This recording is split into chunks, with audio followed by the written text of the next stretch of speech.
expecting of me. It makes sense that they want to know all about their investments, but I still feel bitter that they're demanding such rudimentary information on these people. I've gotten to know so well. If they want to know about them, then I'm going to give them the entire story. Who they are, and what they've come to represent to me. It's November 17th, 1912, just a matter of months after the Titanic disaster changed maritime policy forever, and the Novorupta Katmai became the largest volcanic eruption of the century. We visit the city of Prague.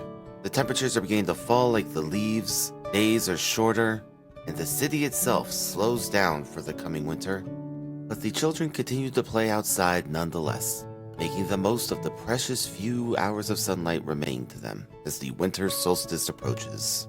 These children will grow up in a world coming apart. In 6 years' time, the Great War will lead to the collapse of the Austro-Hungarian Empire and the independence of Czechoslovakia, with this city as its capital. 20 years after that, German forces will occupy the city. When these children grow up, it will be within a front row seat to two of the most defining conflicts in modern human history. Yet before all that, a man lays in a bed within the dwelling of a friend. He is so miserable that he can't bring himself to rise from it, despite all he has to accomplish before the day's end. Oh yes, he is suffering. But not from an ailment that a doctor can soothe. No, this ailment is in the mind. What is he brooding on to cause such depression? We can only speculate. Perhaps thinking of his father. Perhaps comparing his present self to the one he wishes to be. Such thoughts run so wild in his head, he cannot make sense of them. Can't remember the train of thought that led him to the conclusions he drew. His depression leading his mind down paths so convoluted and twisted that they can only be described now as Kafkaesque. This is Franz Kafka, and in a moment, this very misery which steals away the will to stand up straight will inspire him to write something that will mark his place in history.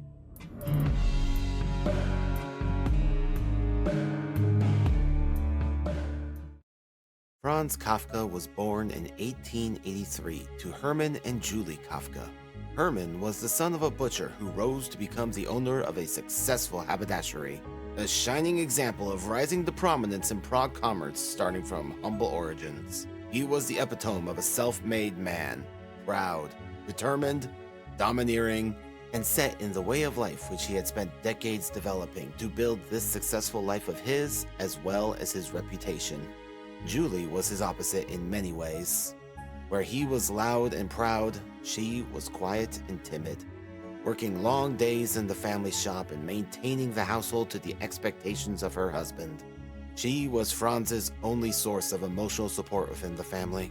However, she could not, or would not, stand up to Hermann in all his beratement of Franz's creative pursuits and lack of desire to one day take over the family business. She would outlive both of them, passing away 10 years after Franz's early death in 1942, and just a few years after her husband. Hermann, so intent on preserving the legacy of what he had spent a lifetime building, was adamant in that his son should carry on the family business and maintain their standing. For Hermann, success was proof of moral worth. But for Franz, that logic was suffocating. His father saw literature as idleness, the opposite of real work. In the Kafka household, obedience was virtue, sensitivity was weakness. And so, Franz grew up convinced that, to be loved, he had to serve. In a letter to his father, he writes, Direkt erinnere ich mich nur an einen Vorfall aus den ersten Jahren. There is only one episode from those early years that I remember directly. I was whining persistently for water one night. After a number of fierce threats had failed, you lifted me out of bed, carried me out onto the pavlach, and left me a while, all alone, standing outside the locked door in my nightshirt. I do not mean to say that this was wrong of you. Perhaps at that time there really was no other way of having a peaceful night. But I mention it as a characteristic example of the way you brought me up and the effect it had on me. This incident almost Ich will aber certainly damit deine made me Erzählung mit obedient ihren for a Attributen auf time, mich charakterisieren. but it damaged me Ich war on the damals inside. nachherrischen Volksamt I und was ich hatte by einen inneren nature Scham unable. The davon. simple act Das of für mich casually asking Selbstverständliche for des water sinnlosen Wasserbittens was und the das other außerordentlich horror Schreckliche dies of being hinausgetragen werden, carried konnte ich in der outside Natur nach niemals in years Richtung later. Verbindung bringen. Noch It nach still Jahren litt ich unter der tormented quälenden me Vorstellung, that dass this dieser Mann, giant die man, letzte Instanz, my fast father, jeden Grund kommen und the mich ultimate als die authority, Plage tragen could könnte. enter my room Das ein and, solches nicht zu almost hindern. unprovoked, carry me from my bed out onto the pavlach, and that I meant so little to him. Herman's commanding voice was the bolt of thunder which demanded caution and fear. But if Herman was the thunder in the household, Julie Kafka was the rain. She was intelligent, soft-spoken, and by most accounts, exhausted. Between raising their 6 children and helping to manage the family business, her affection was real but intermittent. Franz saw his mother as gentle yet powerless, the mediator who could never truly mediate. When he wrote that letter to his father, he gave it to her, asking that she deliver it to Herman. She never did, and the words remained unspoken for the remainder of their lives.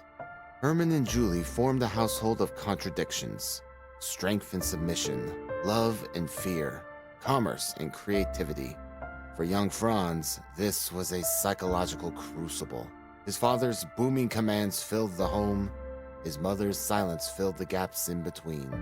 And in that space of silence, Kafka learned to write. From an early age, Franz was quiet, introspective, and deeply observant.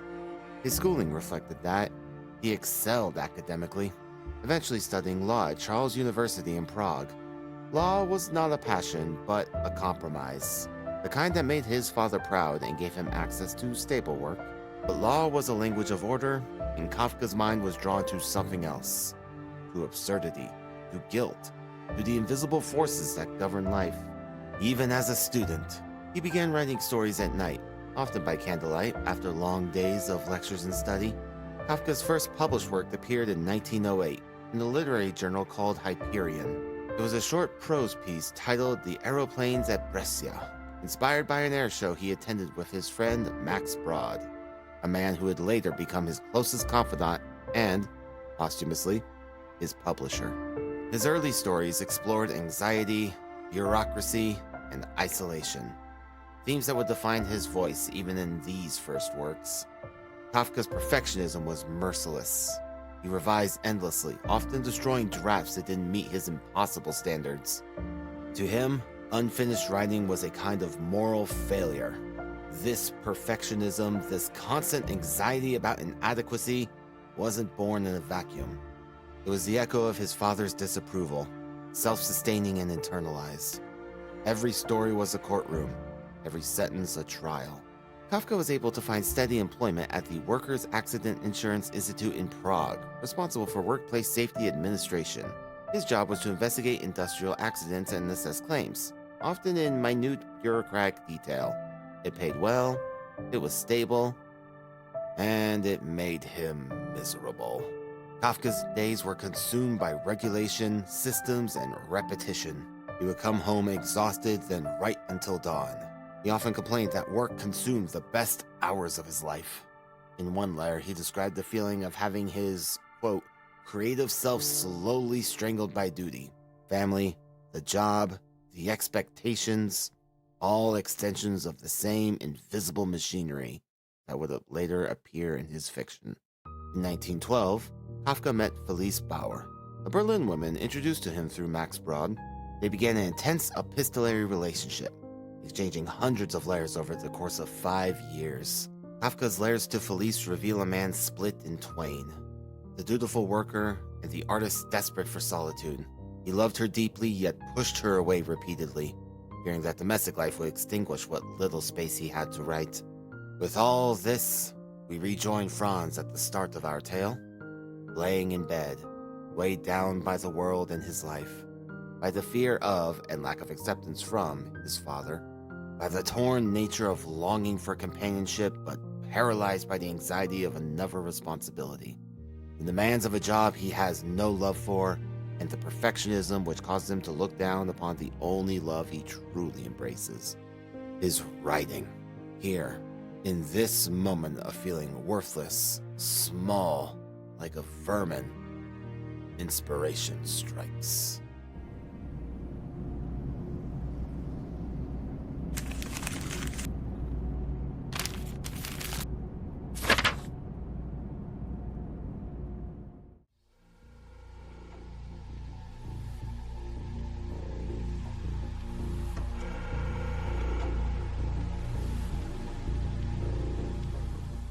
While Franz would have much preferred to have written the entirety of the story in one sitting, life consistently found a way to keep him from his work. He wrote the Felice complaining of how his occupation was keeping him from preserving the creative energy which spawned it. Anyone who has ever been inspired to create something knows the feeling, and how much more the emotion of the moment leads to diving so much deeper into the work itself. Yet, in spite of all life's distractions, and Franz's own perfectionism holding it all back, the Metamorphosis was at last written. It would make its publishing debut with the German journal Die Weißen Blätter, or The White Pages, by his friend Kurt in 1915. It stands as the longest book written by Franz that was published during his lifetime. The book follows the life of Gregor Samsa, a salesman and sole breadwinner for the Samsa family. After waking up one morning and finding himself inexplicably transformed into a monstrous vermin. What exactly he's transformed into is never specified, but it's common to depict him as a cockroach based on what little descriptions we do have of his new form, particularly his carapace-like back and multitudinous little legs. Gregor still retains all his memories, intelligence, and personality after his metamorphosis, but his new body has impacted his speech. His voice has changed to have a persistent, twittering squeak behind it. So while short answers such as yes or no can be understood, any sentences lose all meaning. Due to this and his new abhorrent appearance, he ceases to be treated like a human being. After seeing him, his father drives him back into his room with a long stick threateningly. His mother breaks down into hysterical sobs, and his boss, who had come around to demand answers as to why he had not come to work, fled from him in sheer terror.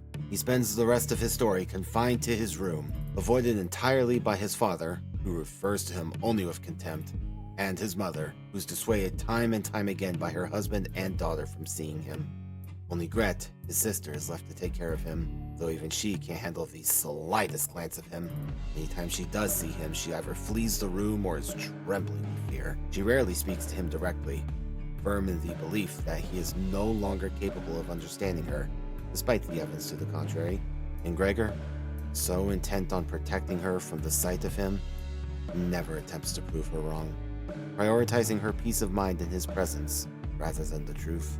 Gret brings him food twice a day, yet finds very quickly that he has no desire for what was his favorites. Gregor himself is also surprised to find he is repulsed by the fresh foods he used to love. He's so disgusted by things such as milk that he can't even stand to be near it. Gret brings him a selection of foods, primarily food considered to be inedible waste, moldy cheese and rotten scraps, for example. Gregor finds that rotten food is so much more desirable in his new state. He eats it with great enthusiasm. So, they settle into their new routine. Gregor locked away like a skeleton in the closet. And like a closet, it goes through its own stages of degradation. Starting out as a pristine and organized bedroom befitting of a salesman of Gregor's status, to a dusty clutter of unwanted items. The family is initially distraught by the uncertainty of their financial future, debt looming over them like a bird of prey spotting a wounded rabbit. Without Gregor to earn a living, the family's forced to make changes. The father, who had retired and gained weight, straightens himself and returns to the working world. The mother and sister likewise apply what creative skills they have, such as knitting. And soon, the family is fully secure. In fact, it seems as though they are better than they ever were in their son's care. The father was losing weight and gaining more energy than he had hitherto. The family had even succeeded in renting the spare room to secure extra income to a trio of gentlemen. Yet while the family thrived, Gregor was withering away. A number of incidents which ended in attacks from his father, as well as the declining food, had begun to make Gregor seriously ill.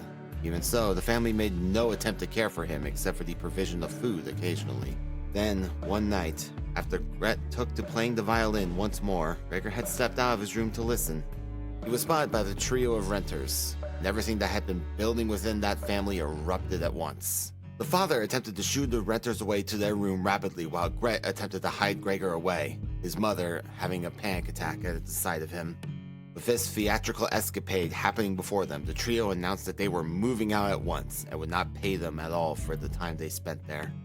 And Gret, at last reaching her breaking point, gives up on Gregor entirely and demands that they find a way to get rid of it. It, not him. Hearing this final declaration, Gregor literally drags himself back to his room with what little energy he has left to him. Gret seals the door behind him, practically hitting him with it as she does, and joyously announcing to her parents that they are free.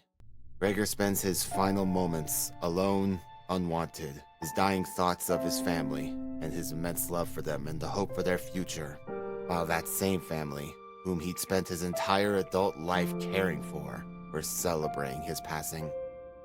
His remains are eventually found by the housekeeper and disposed of in a manner not revealed to us. The remaining members of the Samsa family leave the home behind, both to downsize for their reduced finances and to leave the memory of their terrible ordeal behind. The story ends with the three of them stepping off a train to their new life, full of optimism for what the future holds for them at last. If you read this book and want to smack the entire Samsa family across the head with a can of Raid so hard that their eyeballs switch places, then you and I are likely on the same page emotionally. After all, how could they treat Gregor so cruelly after all he had done for them, when now he was the one in need? I hated this book when I first read it. All I could think was, well, now I'm sad, and I hate everyone in this book. I don't feel like it's earned it.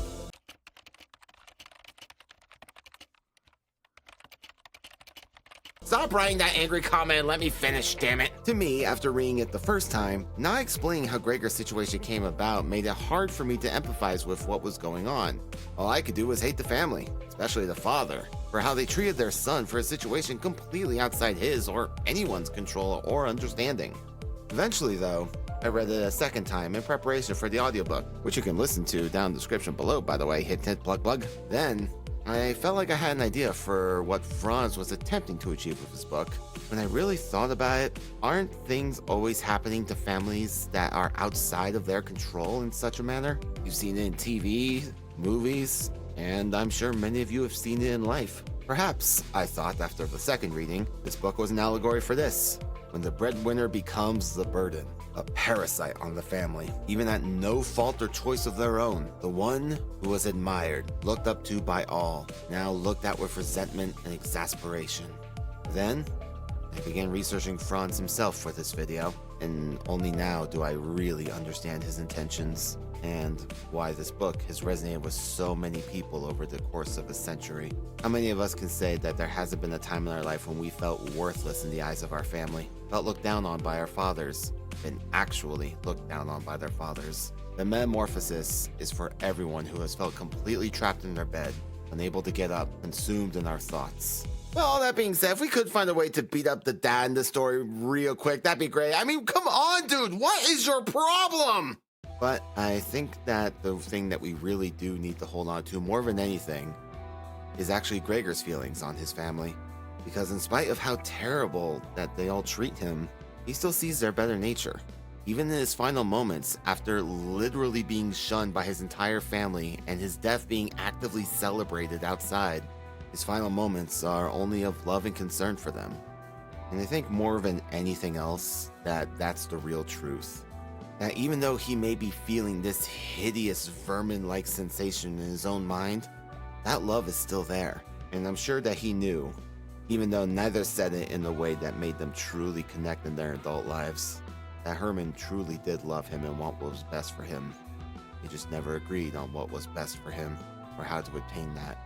I found myself wondering often in the scripting of this video, what were Herman Kafka's final thoughts in regards to Franz? He passed away 7 years after Franz had. Not quite long enough to be able to see the impact that his son's writing would have left behind. However, he did live long enough for his son's publications to be made. The Metamorphosis was published in 1915, and many of his other works were published after his death in 1924. If he ever read them, he never told anyone. But I do have to wonder, in the 7 years after his son's demise, perhaps as he felt his own death coming near, if he ever picked up any of the works of his son and came to realize exactly how he was viewed in his eyes, and perhaps feeling a moment of regret for not expressing a father's love to his son. We can never know, but I like to think that at some point just before the end, he did feel that regret and wished to make amends.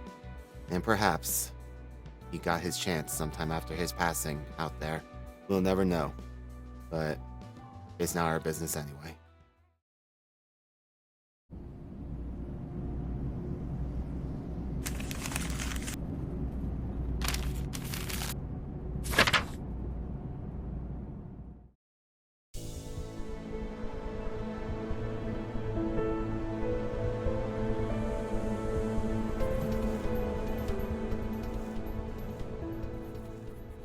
사과를 조각낸다. 어떤 건 딱딱했고 화석했고 물렀고 향내가 퍼질 때마다 난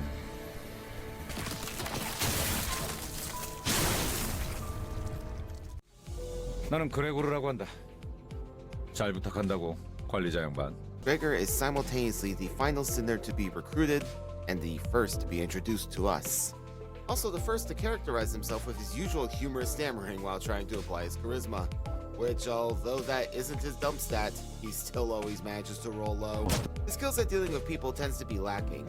We see multiple instances of him stumbling over his words or rushing sentences when attempting to talk others down or smooth talk his way out of a situation. He gives the impression of someone who hasn't socialized very often prior to the events of Limbus Company, and from what we know, he hasn't. Though likely not for the reason you're thinking of by looking at him. Gregor is the son of the old G-Corp's director, Vermin. Huh, that name sounds familiar. Where have I? Oh! The old G-Corp specialized in biomimetic augmentations, which was a process causing the limbs of a patient to take on insect-like traits. Given Gregor's status as the son of a director, he was destined to receive some preferential treatment for any procedures done. And he certainly got that, though not in a way he got to choose. We don't know much about Gregor's past, but we do know that Herman was just as domineering over his life as their real-life counterparts would suggest. By the age of 14, Gregor was the subject of what could be the greatest experiment in the history of the old G-Corp, the most obvious result of which is, of course, Gregor's new arm. The full extent of what was done to Gregor isn't known at this time, or even why it was done. Perhaps it was meant to be the first step towards the next generation of biomimetic augmentations, or perhaps for some plot that Herman was concocting behind the scenes. Or perhaps still, she could smell the rising smoke.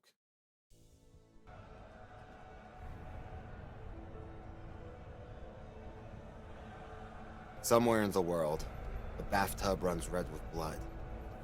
An arbiter and a color fixer duel to the death. Two scientists escape the chaos with an inherited dream and their eyes on the old L-Corp. They plan to remove them as a wing and take their place, and continue the plans that would take the form of the Lobotomy Corporation. The plan they came up with in order to remove the old L-Corp culminated in what became known as the Smoke War, a devastating conflict which lasted 5 long years. Involved at least 7 different wings, including G-Corp on the side of the old L-Corp. All the horrors within the technology of these wings clashed with frightful fury.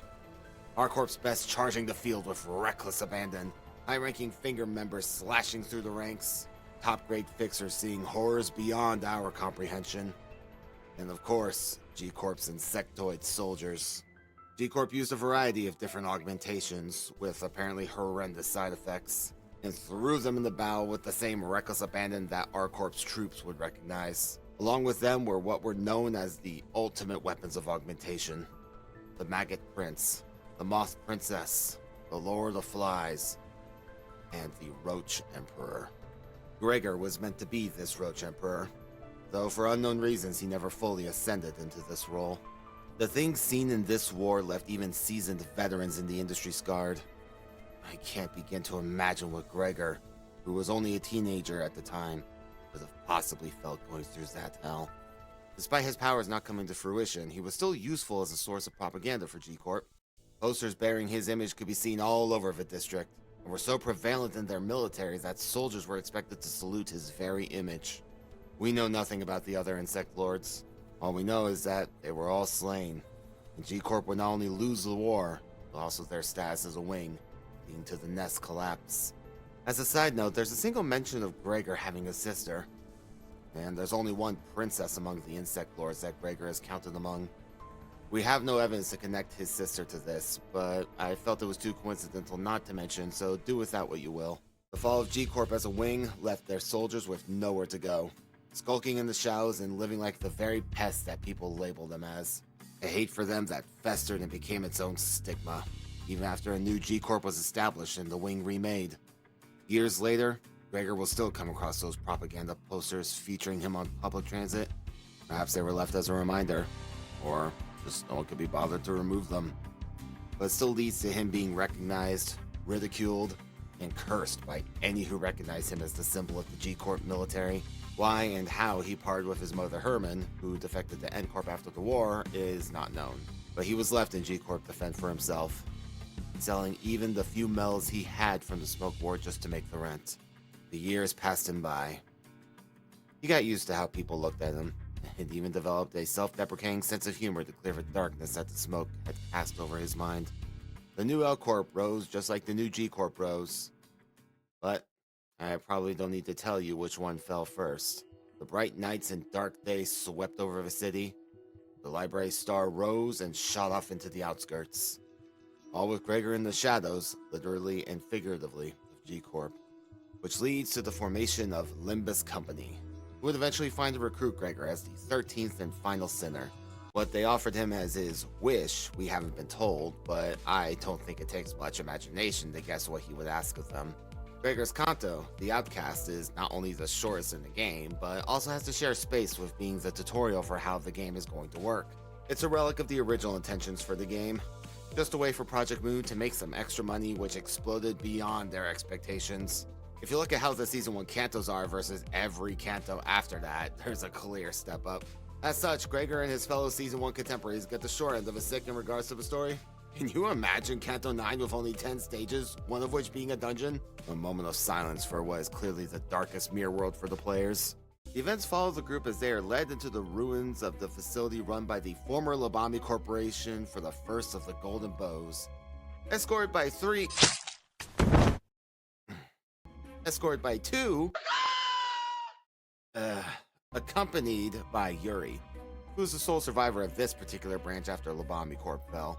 Over the course of the Kanto, we see Gregor taking Yuri under his wing as they share this trial within the branch, both having to encounter their former comrades from a fallen wing, both being looked down on by society just for being from a fallen wing, and additionally, she reminded Gregor of his sister.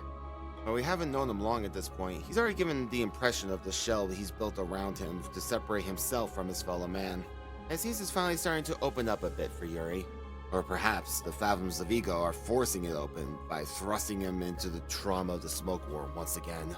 The team are dragged through a repeating loop of being on a battlefield in the early days of the smoke war, with each loop causing G-Corp soldiers to become more and more mutated from what is implied to be the side effect of their augmentations, until the enormous hand of Herman comes and brings them to the final chamber, containing the most dangerous abnormality in the facility, the Golden Apple.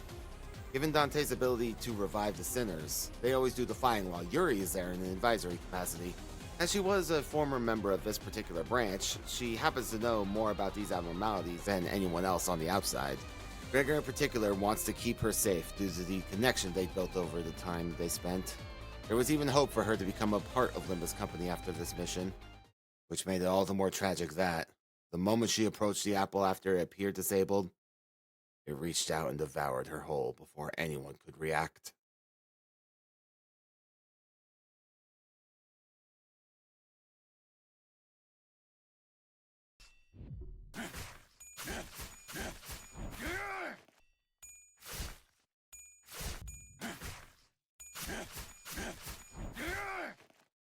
Unfortunately, Yuri couldn't be recovered.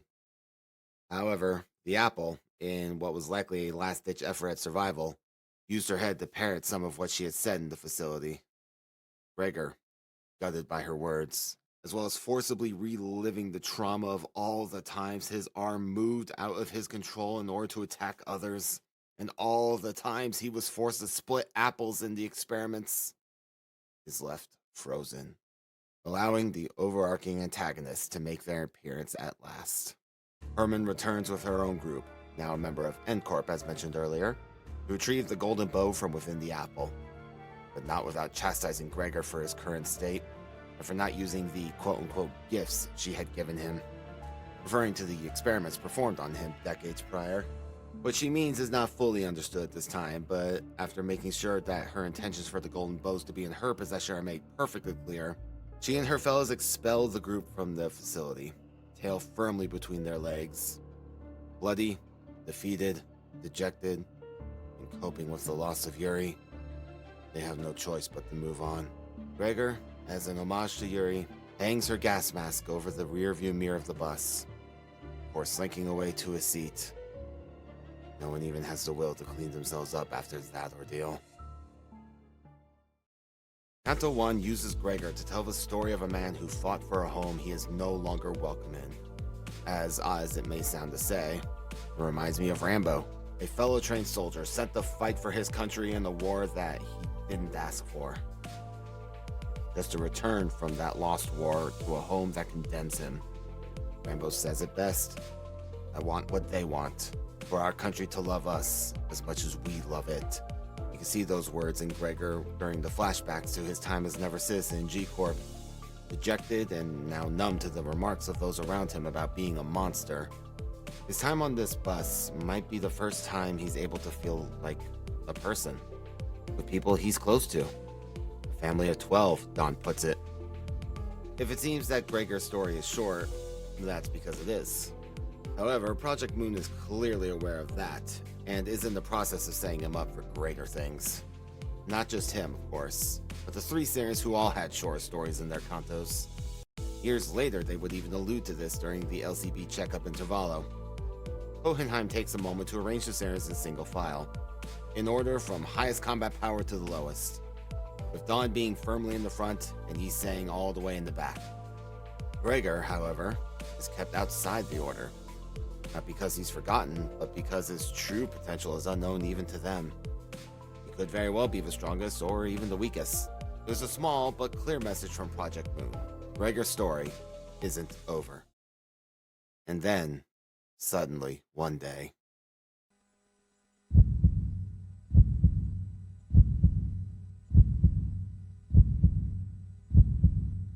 우리는 검은 날개 소리와 함께 어둠 속에 둥지를 튼다. 왕국들은 멸시스럽고 영구불변하게 행진한다. 그러다 어느 날 너희가 잠든 침대 위의 안락한 자리에서 갑자기 나타나 삶을 부르짖고 발악하다. 사라져갈 때까지 천천히 갉아먹어 치울 것이다. 행진, 행진, 섭취, 번식, 섭취, 삭제, 재생, 행진. pushed to the emotional and physical extreme, part of what had been incubating within Gregor awakens.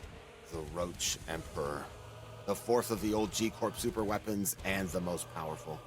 Valencia, the one who had been fighting toe-to-toe with the Red Gaze, a color fixer just moments ago, is utterly powerless to prevent her own demise by his hand. It's shown that in this form he's even capable of defeating Virgilius in a one-on-one, something that even Dawn couldn't do, and that was just with a partial awakening. He's returned to normal through the combined efforts of Virgilius, Rodion, and Heathcliff in suppressing his metamorphosis, leaving him unconscious in a state that, at time of recording, we don't know the condition of. Yet despite all we see of this partial awakening, Herman barely blinks at the news of it. The Roach Emperor is just another layer of wrappings according to her. The true gift still lies beneath, leaving us only able to blindly speculate. If that's just a wrapping, what is within Gregor? Why give it to him? Why the other wrappings? Was it just to appease G-Corp? Or for a greater purpose? Time will tell. For now, Gregor rests. And I hope that when he awakens once again, he'll know that we don't think any differently of him as a human being than we did before. Because he deserves not just to be accepted by this family he's found himself in, but to feel accepted. And I think that says enough about the feelings shared for me. Gregor, above all else, teaches us how the traumas we face in our past can leave us permanently scarred and disfigured, sometimes literally. Yet, we can still find the strength to maintain that same warmth of spirit to embrace others in spite of that. To know and appreciate the value of acceptance in the eyes of our fellows, and not view them as merely distractions or pests. To laugh in the face of darkness, and to cherish this brief time our paths cross as the real treasure that we should embrace. It's a good lesson, and I hope that one day we'll have the fortune of learning it.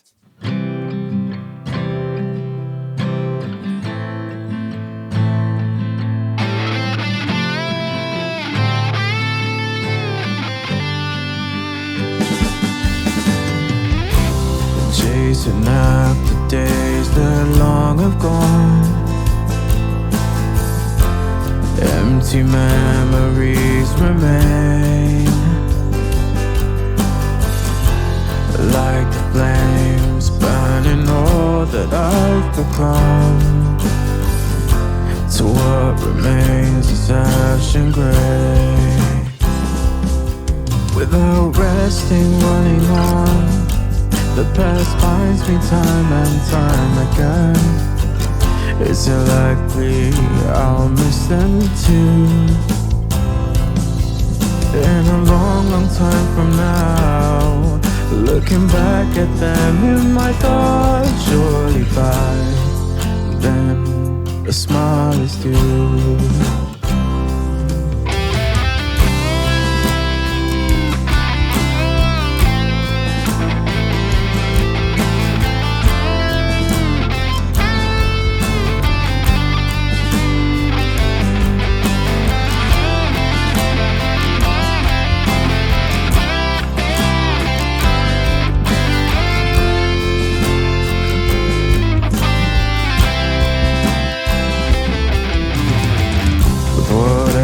Time that I have left with me now, been taking forward steps and slow, blazing on like a matchstick in the breeze, melting like candles with our cheeks, finding it so hard to breathe in a storm that continues beneath me, going down my own different path. And a long time after this, if I look back into my thoughts, surely by then I'll smile alone. I'll fly so high, high up into the sky, reaching my hand towards the stars that spark along with the light. This night shall do, find the soul of mine or two, that's alright, living onwards I know